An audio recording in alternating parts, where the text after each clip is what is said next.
Bismillahirrahmanirrahim. Assalamualaikum warahmatullahi wabarakatuh. Izin memperkenalkan diri, nama saya Syifa Nulasana dengan NIM 11940101067 dari jurusan BKI 7D yang kali ini diberi kesempatan 10 menit untuk menerangkan atau mereview ulang apa yang telah kita pelajari dalam satu semester ini. Nah, yang pertama kita di sini akan mereview tentang kompetensi yang harus dimiliki oleh seorang wirausahawan ataupun pembisnis gitu. Jadi di sini perlu kita ketahui bahwa di dalam kompetensi yang harus dimiliki, kita itu harus memiliki skill, kita itu harus memiliki kompetensi yang baik, dan kita juga harus memiliki ide-ide yang cemerlang agar dapat mengembangkan bisnis kita terus maju melesat gitu tanpa adanya turun yang menetap kayak gitu. Di bab ini dijelaskan apa saja etika-etika dalam berbisnis. Ada beberapa prinsip, ada kejujuran, kedisiplinan, ada ekonomi, ada etika-etika dan yang lainnya. Lalu selanjutnya di sini kita membahas juga tentang sikap dan sifat wirausaha. Nah, jadi kita dalam berwirausaha ini kita perlu memiliki sifat dan tekad yang jiwanya itu emang jiwa pembisnis atau jiwa wirausaha, karena jika nanti kedepannya ada sesuatu yang akan menjatuhkan kita, baik itu perkataan maupun perbuatan, kita pantang menyerah. Jadi kita tetap di jalannya tanpa kita memikirkan orang lain dan jadinya mundur kayak gitu. Itu di materi awal. Lalu selanjutnya ada materi mengenai teori kreativitas dan inovasi, proses kreativitas yang membangkitkan daya imajinasi dan intuisi. Jadi di sini tuh kita itu yang namanya bisnis harus mempunyai jiwa imajinasi yang tinggi, yang cukup tinggi. Kenapa sih kita harus memiliki imajinasi yang tinggi? Karena di dalam berwirausaha atau berbisnis kita juga perlu memikirkan ide-ide atau hal apa sih yang sesuatu itu tuh bisa membuat bisnis kita terus berkembang atau membuat bisnis kita menjadi maju terus tanpa adanya stuck atau berhenti, atau bahkan banyak sekarang bisnis yang malah ngikutin orang lain gitu. Misalkan pembisnis wirausaha A ngikutin wirausaha B, jadinya tuh kita tuh kayak kekurangan ide gitu. Sedangkan jualan sekarang itu banyaknya orang-orang itu suka menyenangi hal-hal yang di luar nalar. Misalnya ada dulu sempat di Shopee jual angin maksudnya kan kalau misalkan kita pikir jual angin buat apa, karena kan dimana-mana ada udara gitu ya. Tapi karena ide dan kreativitas si penjual tersebut, maka angin itu yang dimasukkan ke dalam botol laku terjual gitu. Bahkan beberapa bulan itu posisi bintangnya tetap di atas gitu di toko oranye ataupun toko hijau seperti itu. Makanya kita sebagai wirausahawan ataupun yang akan menjadi wirausahawan, kita harus memiliki ide kreativitas yang cukup tinggi. Agar apa? Agar kita juga bisa menentukan kualitas, kita juga bisa branding diri kita atau branding perusahaan kita sebagai perusahaan yang layak seperti itu. Lalu ada planning dalam bisnis. Nah, di sini tuh kita berbicara tentang kerangka usaha dalam berbisnis. Kenapa sih kita memerlukan planning dalam bisnis? Nah, karena kalian belum mulai. Nah, karena kenapa perlu? Karena kita juga kalau misalkan melakukan sesuatu tuh nggak cuman A terus B terus, enggak. Karena kita kalau misalkan kita mau maju, kita harus punya tangga-tangga atau urutan-urutan apa saja sih yang harus atau mampu kita capai kayak gitu. Jadi kita tuh nggak bisa cuman ngelakuin saat ini aku pengen bisnis ini terus tiba-tiba kita lakuin terus tiba-tiba maju terus, gak mungkin. Karena kan ekonomi juga ataupun tren juga kan beda-beda. Ada yang saat ini trennya lagi balon yang buat wisuda, terus sebelumnya mah bunga dan yang lainnya gitu. Makanya kita perlu memikirkan kerangka-kerangka apa saja sih yang akan kita jalankan atau lewati di dalam bisnis ini. Makanya kita memerlukan adanya plan di dalam bisnis. Selanjutnya ada realisasi bisnis sebagai implementasi ukhuwah Islamiyah. Seperti yang kita tahu kan, bisnis itu sekarang banyak ya, ada yang berbisnis itu kan pasti mendatangkan kita ke orang lain atau door to door atau segala macamnya, yang dimana ada hadis yang mengatakan bahwa jika kita bersilaturahmi dengan saudara maka akan dipanjangkan umurnya dan dicukupkan rezekinya. Makanya bisnis ini bisa dijadikan sebagai implementasi ukhuwah Islamiyah seperti itu. Lalu selanjutnya ada studi lapangan bisnis kuliner. Nah di sini sebelum kita menjalankan bisnis, kita juga perlu meriset ulang.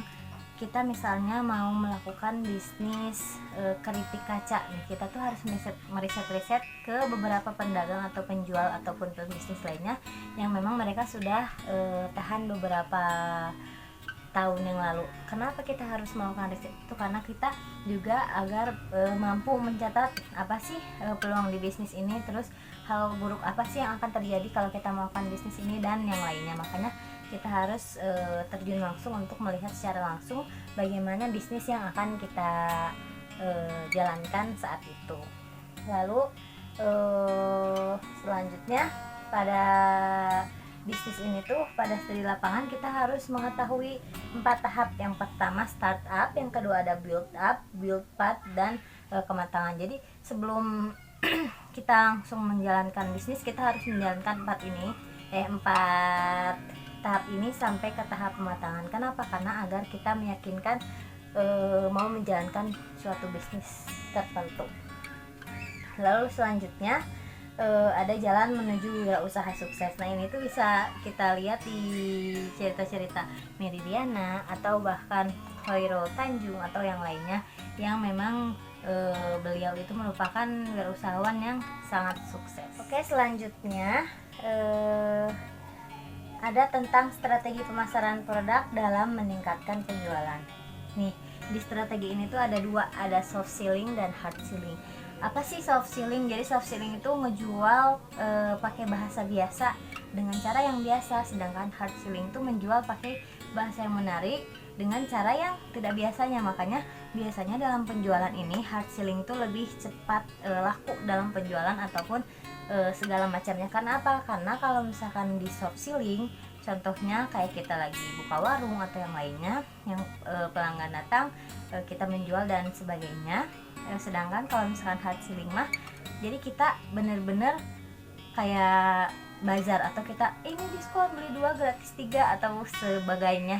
Nah ini tuh untuk menarik pelanggan fungsinya. Dan perbedaan di antara soft selling dan hard selling itu dari perkataan, dari modal, dari cara penjualan dan yang lainnya gitu. Nah lalu selanjutnya di sini ada pemasaran, beberapa pemasaran seperti yang kita tahu ya, ada pemasaran online maupun offline. Kalau misalkan online ya kayak kita biasa di toko-toko hijau atau toko oranye atau toko biru dan segalanya.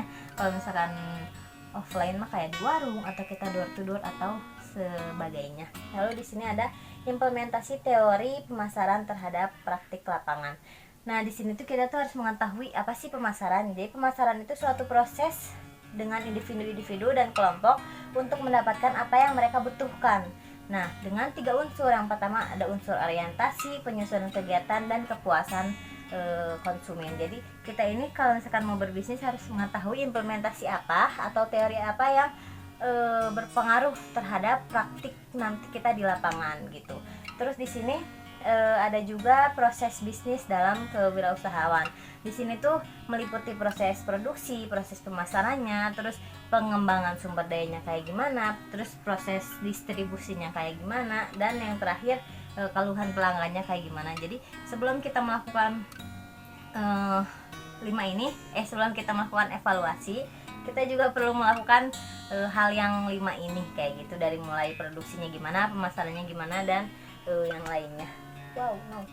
Terus selanjutnya ada memahami dan menguraikan bisnis dari aspek finansial. Nah, di sini baru ada yang namanya capital working. Jadi capital working itu selisih antara aset perusahaan yang bersangkut paut dengan liabilitasnya. Jadi aset perusahaan ini mencakup uang tunai maupun non tunai kayak gitu. Apa sih tujuan capital working? Yaitu tujuannya itu untuk optimalkan pengeluaran, untuk bagian upaya pemenuhan laba, atau untuk rasio, atau sebagai perlindungan dan yang lainnya kayak gitu. Lalu di materi terakhir, maaf ya sebelumnya ini melebihi waktu 10 menit, satu materi lagi izin mengenai bisnis plan. Jadi di bisnis plan ini rencana tertulis yang memuat mini dan tujuan dari bisnis. Bisnis plan ini sudah dijelaskan dari tadi di atas ya. Jadi sama aja kayak plan dalam bisnis yang berfungsi untuk merangkai atau untuk kita biar bisa biar kita bisa membuat tujuan mencapai titik-titik mencapai sebuah proses keberhasilan yang akan kita gapai di kemudian harinya. Makanya kita memiliki bakat untuk atau memiliki keharusan untuk membuat business plan itu sendiri kayak gitu. Mungkin sekian yang saya sampaikan pada episode ini, bukan episode pada sekarang. Jadi mohon maaf, kan sebelumnya dikasih waktu 10 menit, tapi mohon maaf saya melebihi batas sedikit. Mungkin hanya itu, kita review materi kita dalam 1 semester ke belakang ini di mata kuliah kewirausahaan. Kewirausaha, bener. Ya, cukup sekian dari saya. Wassalamualaikum warahmatullahi wabarakatuh.